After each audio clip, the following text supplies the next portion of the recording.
성경 말씀은 이사야 8장 1절부터 8절까지입니다. 이사야 8장 1절부터 8절까지입니다.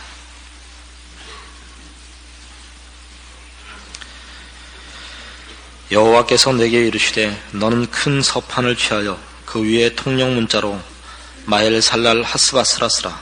내가 진실한 증인 제사장 우리야와 예베레기야의 아들 스가랴를 불러 증거하게 하리라 하시더니 내가 내 아내와 동침함에 그가 잉태하여 아들을 낳은지라. 여호와께서 내게 이르시되 그 이름을 마헬살랄 하스바스라 하라.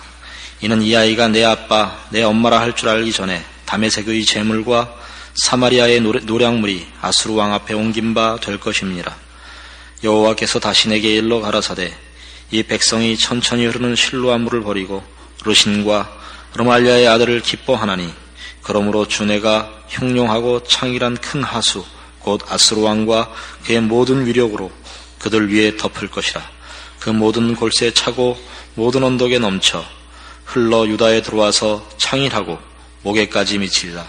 임마누엘이여 그의 펴는 날개가 내 땅에 편만하리라 하셨느니라. 하나님께서 이사야에게 아들을 주시고 그 아들의 이름을 마헬살랄 하스바스라 하라고 명령하셨습니다. 이 이름의 뜻은 급히 노력하여 서둘러 강탈한다 하는 뜻입니다. 이것은 앞에도 등장했던 바와 같은 지금 남왕조 유다를 쳐들어오고 있는 북왕조 이스라엘과 아람왕의 연합군이 하나님 앞에 거꾸로 패망하고 저들이 다 실패할 것을 예언하는 것입니다. 그것이 4절에 이는 이 아이가 내 아빠 내 엄마라 할 줄 알기 전에 다메섹의 제물과 사마리아의 노량물이 아수르 왕 앞에 옮긴 바 될 것입니다. 다메섹은 당시 아람의 수도고 사마리아는 북왕조 이스라엘의 수도입니다. 그러니까 이 아이가 내 아빠 내 엄마라 말하기 전에, 그러니까 적어도 1살 태어나서 1살이 되기 전에 이 두 연합군이 멸망할 것이라고 예언했고 실제로 그렇게 되었습니다. 그러면서 이제 6절 이하를 보시면 이 백성이 천천히 흐르는 실로암 물을 버리고 르신과 르말리아의 아들을 기뻐하나니 그러므로 주내가 흉령하고 창일한 큰 하수 곧 아수르 왕과 그의 모든 위력으로 그들 위에 덮을 것이라. 이 천천히 흐르는 실로암 물은 당시 예루살렘의 그 수원에 해당하는 시내입니다. 기흔샘에서 발원해서 예루살렘으로 들어가는, 그래서 예루살렘에 필요한 모든 물을 제공한 시내고, 흉령하고 창일한 큰 하수는 유브라데스를 의미하고 그것은 아수르 제국의 상징입니다. 천천히 흐르는 실로암물을 버리고 유브라데스를 좋아했다 이거죠. 여기서 말하는 이 백성은 그런 의미에서 르신과 르말리아의 아들을 기뻐한 이들은 북왕조 이스라엘의 백성입니다마는 아수르를 의지하고 하나님을 배반한 유다도 지금 아람과 동맹하여 남왕조를 치려는 하나님을 의지하지 않고 세상의 세력을 의지하는 북왕조 이스라엘이나 하나님을 외면하고 아수르의 도움을 청하는 남왕조 유다나 다 같이 이 백성에 해당하는 셈입니다. 그들이 실로암물을 버리고 유브라데스를 택한 것입니다. 그래서 어떻게 될 것이냐? 그 모든 고래 차고 모든 언덕에 넘쳐 8절 흘러 유다에 들어와서 창일하고 목에까지 미치리라. 그러니까 북왕조만 망하는 것이 아니고 남왕조 유다에까지 그 재난이 파급될 텐데 임마누엘이여 그의 펴는 날개가 네 땅에 편만하리라. 임마누엘은 지금 남은 자 하나님의 백성을 위하여 보내실 하나님의 약속의 메시아인데 그 땅에까지 그의 펴는 날개가 편만할 것입니다. 아수르 왕의 펴는 날개, 그 세력과 침략하여 일으키는 재난이 목에까지 미칠, 그러나 완전히 멸절되지는 않을 이런 예언이 오늘 우리가 살펴볼 내용입니다. 문제는 이거죠. 아하스가 잘못한 것이 뭐냐? 하나님을 외면한 것입니다. 왜 외면했느냐? 실로아물이 한심해서 그랬던 것입니다. 그는 하나님의 나라를 지키는 왕이요, 하나님께서 인정하시는 왕권을 지키는 자입니다. 그러면 그도 아마 기대하기를 하나님의 보호하심과 함께 하심은 세상 나라의 세력보다 더 커야 되지 않느냐라고 생각했을 것 같습니다. 그것이 여기 실로아물을 버리고 흉흉하고 창일한 큰 하수, 곧 유브라데스를 택한 그 이유입니다. 그러니까 왜 아수르의 도움을 요청했느냐? 하나님의 보호는 천천히 흐르는 실로아물 같고 저 아수르는 창일하고 흉흉한 유브라데스 같아서 네가 그걸 택했다 이거죠. 그러니까 아하스의 생각에는 하나님의 보호하심과 복주심과 간섭하심은 이런 세상적 차원에서도 우월해야 된다고 기대했던 것입니다. 그것이 안 되어서 그가 하나님을 외면한 것이죠. 이것은 아하스만의 문제가 아니고 오늘날 모든 성도들에게 있어서도 동일한 문제가 됩니다. 예수를 믿고 하나님의 자녀가 되어 신앙적인 헌신을 제대로 하면 하나님께서 우리를 흉흉한 하수가 되게 할 것이라 라는 기대를 모두가 하지 않나 싶습니다. 하나님의 일하시는 방법에 대하여 우리는 우리의 인간적인 종교심, 성경이 얘기하는 것과 다른 우리의 기대와 이것을 잘못 접목해서 우리가 기대하는 식의 하나님의 보상을 원하고 그렇지 않을 때 우리는 쉽게 하나님을 외면하게 되는 것 같습니다. 같은 이사야 55장에 가시면 이 천천히 흐르는 실로아물을 우리가 이해할 수 있는 이런 설명이 나옵니다. 55장 8절입니다. 여호와의 말씀에 내 생각은 너희 생각과 다르며 내 길은 너희 길과 달라서 하늘이 땅보다 높음같이 내 길은 너희 길보다 높으며 내 생각은 너희 생각보다 높으니라. 비와 눈이 하늘에서 내려서는 다시 그리로 가지 않고 토지를 적셔서 싹이 나게 하며 열매가 맺게 하여 파종하는 자에게 종자를 주며 먹는 자에게 양식을 줌과 같이 내 입에서 나가는 말도 헛되이 내게로 돌아오지 아니하고 나의 뜻을 이루며 나의 명하여 보낸 일에 형통하리라.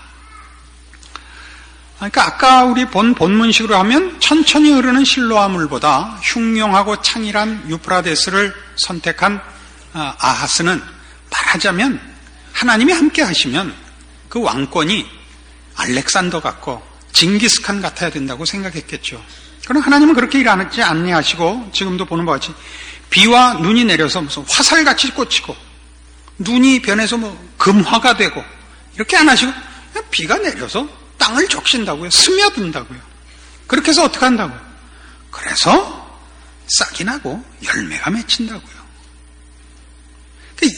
이런 식의 하나님의 일하심이 성경이 가르치는 것인데도 우리는 적군이 쳐들어올 때 우리가 딱 째려보면 비가 그대로 화살이 돼서 적군을 꿰뚫고 또 먹을 게 없어서 또 기도하면 눈이 내려서 그대로 솜사탕이 되고 이런 식의 기대를 한다고요. 그렇게 안 한다고들 그러지만 본질적에 있어서는 동일한 것입니다. 그렇게 유치하게야 안 바라지라고 얘기하지만 훨씬 더 원색적으로 바라죠. 아하스가 기대했던 것 같은 하나님을 믿고 하나님의 자녀라 부름을 받고 그에게 헌신하면 세상을 의지하고 세상의 것으로 방편을 삼는 자보다는 분명히 우월해야 된다. 이게 가장 큰 신앙적인 오해입니다. 고린도후서 12장에 가보십시다.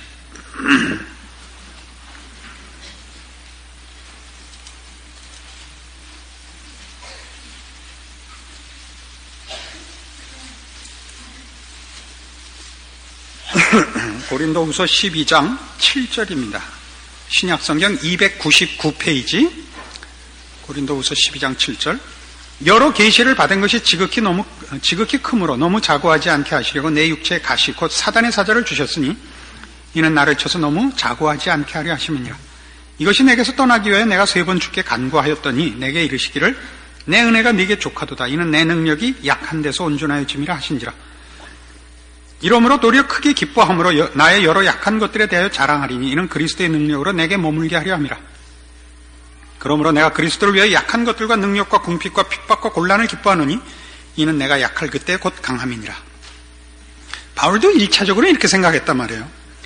복음을 전하고 이방인들에게 이 복음을 전하는 일에 세상적인 정치적 사회적 핍박이 있습니다. 그러면 그런 핍박들을 면하기는 안 해주신다 할지라도 이 열심을 가진 사도 바울에게 건강은 주셔야 될 거 아닙니까? 근데 치명적인 사단의 가시라 한 이 치명적인 병이 있었는데 이게 뭔진 모르지만 간질이었을 것으로 학자들이 추측을 하고 있습니다. 그러면 그거 참 보기 싫죠. 복음을 전하고 남의 병도 고치다가 뒤비져서 개거품 품으면 은혜 다 나가는 거죠. 안 그래요? 자기를 위해서가 아니라 복음을 위해서라도 최소한의 체면을 유지시켜 주십시오 안 해요. 최소한의 그거 괜찮다는 거죠. 여기서 그가 뭘 깨닫느냐? 하나님의 일은 능력이라는 방법으로 하시지 않는다는 걸 깨닫는다니까요. 그러니까 우리는 사도 바울이라 그러면 사도 바울이 이방인의 사도요 하나님의 비밀을 맡은 가장 큰 복음의 일꾼으로서 우리가 이해하고 있습니다. 사실이 그렇습니다. 그러나 조금 이따 살펴보겠지만 이런 식의 생각은 전혀 성경이 의도하는 것이 아닙니다. 우리 그런 유명한 사람을 좀 예를 들어봅시다. 예를 들면 다니엘이라는 사람은 참 옛날 용맹스럽던 다니엘의 이야기를 우리 다 알고 있습니다. 그는 바벨론의 포로가 되어 갔지만 고기를 먹지 않기로 했죠.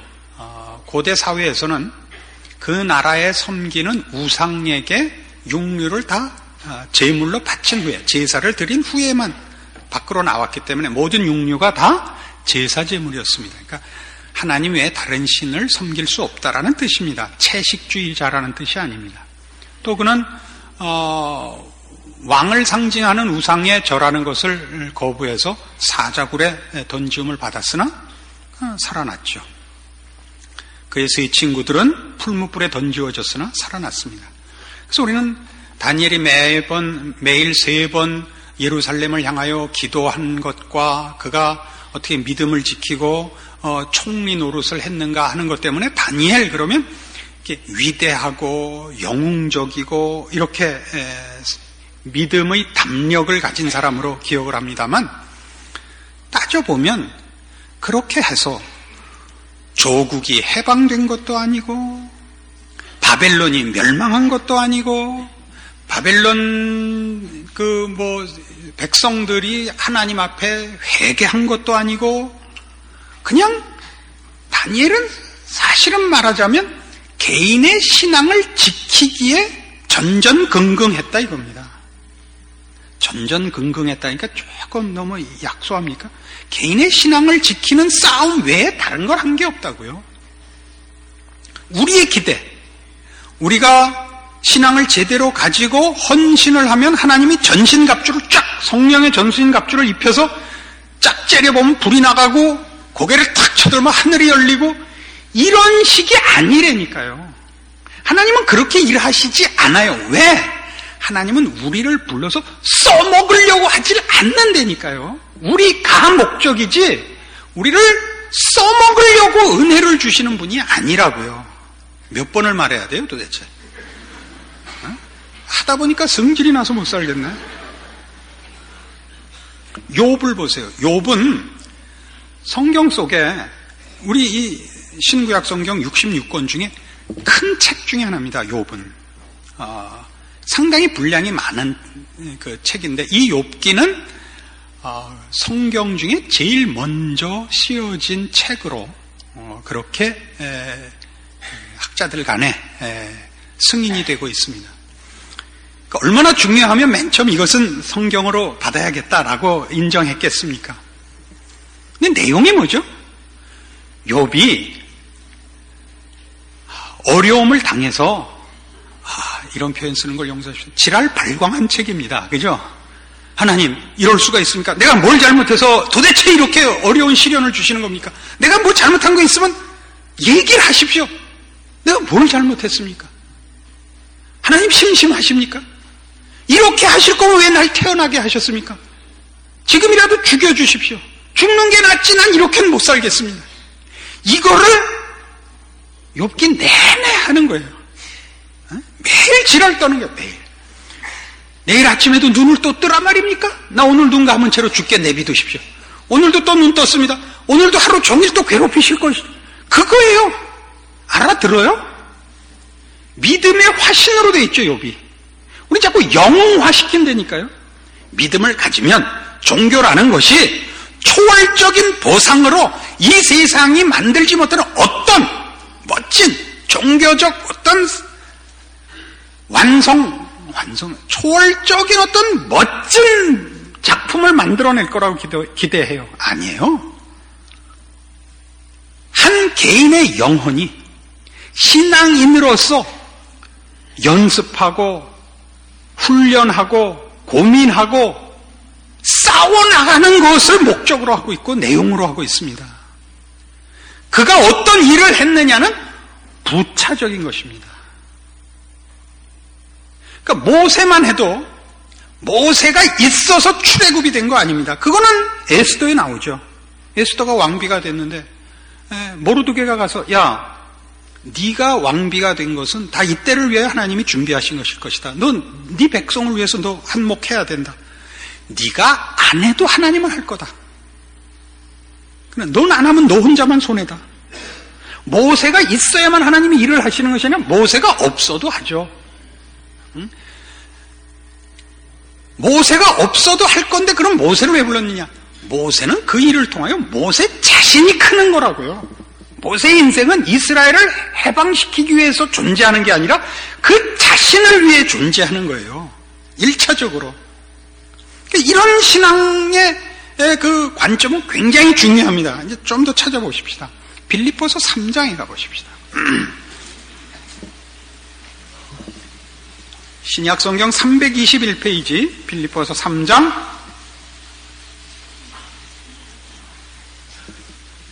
4절부터 봅시다. 그러나 나도 육체를 신뢰할 만하니 만일 누구든지 다른 이가 육체를 신뢰할 것이 있는 줄로 생각하면 나는 더욱 그러하리니 내가 8일 만에 할례를 받고 이스라엘의 족속이요 베냐민의 지파의 히브리인 중에 히브리인이요 율법으로는 바리새인이요 열심으로는 교회를 핍박하고 율법의 의로는 흠이 없는 자로라. 그러나 무엇이든지 내게 유익하던 것을 내가 그리스도를 위하여 다 해로 여길 뿐더러 또한 모든 것을 해로 여김은 내 주 그리스도 예수를 아는 지식이 가장 고상함을 인함이라. 내가 그를 위하여 모든 것을 잃어버리고 배설물로 여김은 그리스도를 얻고 그 안에서 발견되려 함이니 내가 가진 의는 율법에서 난 것이 아니요 오직 그리스도를 믿음으로 말미암은 것이니 곧 믿음으로 하나님께로서 난 의라.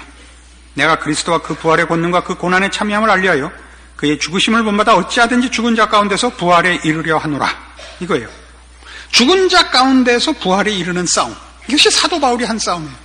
죽은 자란 여기서 하나님 없이 사는 모든 인생을 말합니다. 불신자의 인생이죠. 거기에서 이제 예수 믿어 하나님의 자녀가 된 부활 인생을 사는 것.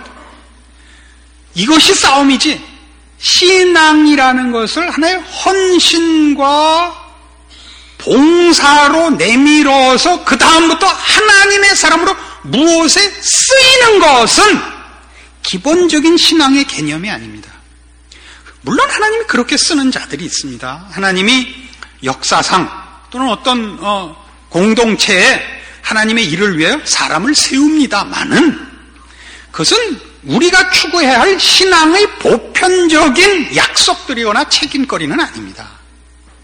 다윗을 세우거나 무슨 세례 요한을 세우거나 그렇게 특별한 임무를 주는 적이 있습니다. 그것을 우리는 소명이라 그럽니다. 하나님께서 어떤 일을 위하여 부르신 겁니다. 어떤 일을 위하여 부르시는 일은 다른 부름이고 신앙의 문제가 아닌 것입니다. 모든 하나님의 백성들이 가져야 하는 신앙적인 책임, 신앙적인 기대는 이것입니다. 죽은 자 가운데서 부활에 이르는 것. 이것이 사도 바울의 싸움입니다. 우리 1970년대에 전도라는 것이 큰 신앙의 핵심되는 일로 한국 교회의 유행이기도 하고 열심이기도 하고 신앙 고백이기도 하고 운동이기도 하고 이렇게 불어닥쳐서 아직까지도 한국 교회가 가지는 신앙상의 최고의 사명은 또는 실천은 전도가 그 첫 번째 내용이 되었습니다. 그건 그거 자체에 있어서 잘못은 아닙니다. 그러나 유일한 것이 되고 그런 식으로 신앙을 이해하는 건 좀 잘못입니다. 어떤 잘못이 있느냐? 우리가 예수를 알고 믿고 하나님의 사람으로 드디어 헌신하면 그 다음에 해야 되는 일이 뭐냐면 지지고 볶는 일상생활을 사는 것이 임무입니다. 그게 신앙이요, 신앙생활입니다. 우리는 자꾸 일상에서 벗어나서 특별한 일, 종교적인 특별한 일을 하는 것이 신앙이라고 생각을 하고 있습니다. 그리고 그러기 위하여 하나님이 초월적인 어떤 능력과 조건을 주셔야 된다고 생각을 합니다. 그리고 그것을 얻는 방법은 물론 내 신앙의 헌신입니다. 그래서 대부분의 성도들은 신앙생활을 영위하지 못하는 가장 큰 이유가 하나님께서 이런 특별한 보상을 주지 않았기 때문에, 특별한 조건과 특별한 능력을 주지 않았기 때문에 신자로서의 영웅적인 삶을 시작할 수 없고 엄두를 낼 수 없다고 핑계대고 있는 것입니다. 잘못된 기대죠. 하나님께서 우리에게 요구하는 것은 영웅이 되는 신앙상이 아니고 하나님이 준비한, 하나님이 여러분 각자에게 허락한 그 너무나 평범해 보이고 너무나 비슷한 그 범상한 인생을 사는 것입니다. 그것이 하나님이 준비한 하나님의 자녀들을 위한 하나님의 능력과 지혜의 인생입니다. 그걸 놓치고 있죠. 이런 식으로 가볼까요? 로마서 5장으로 가보십시다.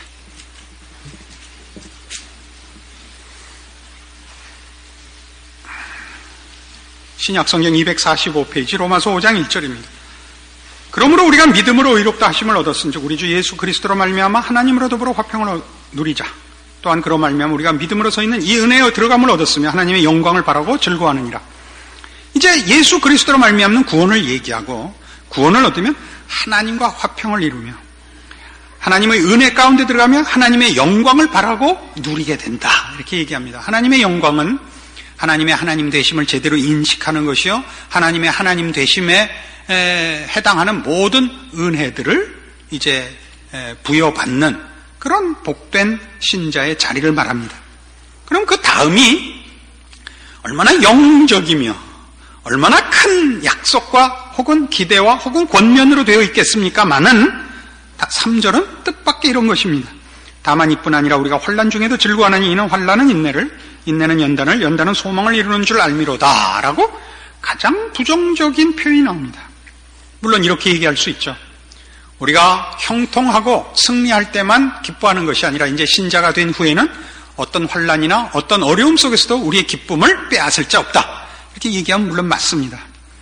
그러나 이 로마서 5장이 하고 싶은 얘기는 뭐냐면 이 하나님과의 평화, 하나님의 영광을 향하여 가는 길은 환난으로 준비되어 있다는 것입니다. 왜 그럴까요? 우리 다시 앞에 얘기로 돌아가서 우리의 기대는 사관학교를 졸업시키듯이, 아니면 무슨 좀 더 단기 간부 후보생 훈련을 시키듯이 해서 빨리 장교를 만들어서 전선에 투입해야 된다, 이렇게들 기대를 하고 있는 거 아닐까요? 신앙이란 것이 빨리 하나님 앞에 헌신하고 잡생각 떨쳐버리고 그래서 드디어 임관하여 남은 인생을 주를 위하여 바쳤다. 나는 어느 전선에서 목숨을 바쳤느라, 나는 백마고지, 나는 흑마고지, 나는 정마고지, 이렇게 나와야 될 거 아니에요. 이게 신앙이라고 생각하죠. 다 아니라니까요. 여러분이 하나님의 자녀로 부름을 받으면 하나님께서 여러분의 전 생애에 걸쳐서 여러분의 하나님 자녀 된 것의 내용을 채우십니다. 그리고 그 내용을 채우기 위해서 하나님은 여러분을 환난의 길로 인도하십니다. 왜요? 환난의 가장 중요한 의미는 환난을 당해야 여러분은 무엇이 옳고 무엇이 가치 있는가를 알게 됩니다. 환난을 당해야 인간의 한계를 느끼며 그리스도의 필요성과 중요성을 인식합니다. 형통하면 예수를 찾을 일이 없습니다. 그러니까 우리에게 준 각자의 모든 삶들, 여러분들의 삶을 누가 옆에서 주의 깊게 보겠습니까? 여러분이 어떤 신앙을 가졌든지, 여러분이 얼마나 큰 신앙적인 헌신과 열정을 갖고 있었든지 간에 하나님은 여러분에게 남보다 나은 인생을 주시지 않은 것이 현실입니다. 그날이 그날 같은 날을 살아야 되고 사소한 것으로 씨름하는 나날들을 주셨고, 그렇게 이미 세월이 흘러 거울을 보면 아버지가 나왔다, 할아버지가 나왔다, 이제 조금 더 있으면 단군이 나오게 생겼습니다. 이게 뭔가 그걸 놓친 것이 잘못입니다. 그 나날들이야말로 여러분을 다니엘이 사자굴에 들어간 이유고, 모세가 이스라엘을 꺼낸 이유고, 욥기에 기록된 이유고, 바울이 그의 길을 간 모든 내용입니다. 여러분은 하나도 바울이나 다니엘이나 욥이나 무슨 엘리야나 모세만 못하지 않습니다.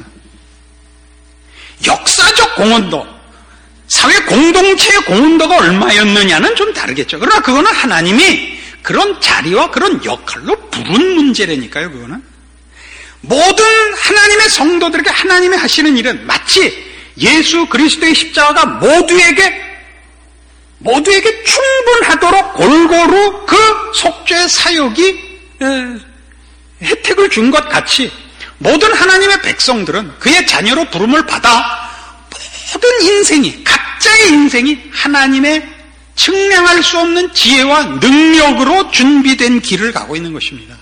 거기서 여러분이 해야 할 것은 죽은 자 가운데서 부활에 이르는 싸움입니다.